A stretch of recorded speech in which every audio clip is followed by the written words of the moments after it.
Performing the WATS3D procedure requires the test kit, the mailer box, and wire cutters. The kit includes 2 identical brushes, Damn it.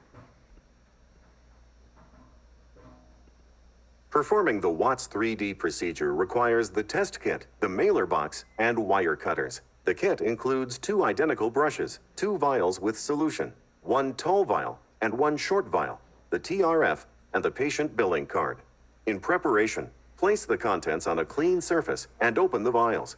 During the procedure, advance the brush and place the bristles against the surface mucosa. While maintaining firm pressure, repeatedly pass back and forth over the intended biopsy site area until pinpoint bleeding is achieved.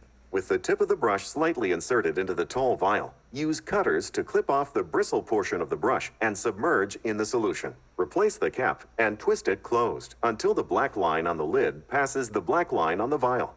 For the second brush, sample the same area.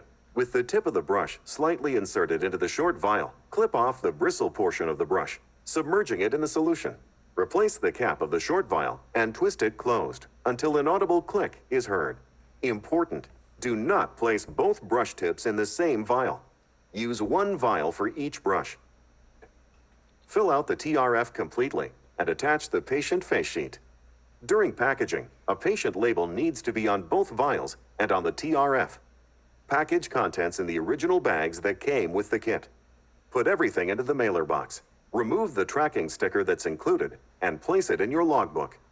Finally, send the patient information home during discharge.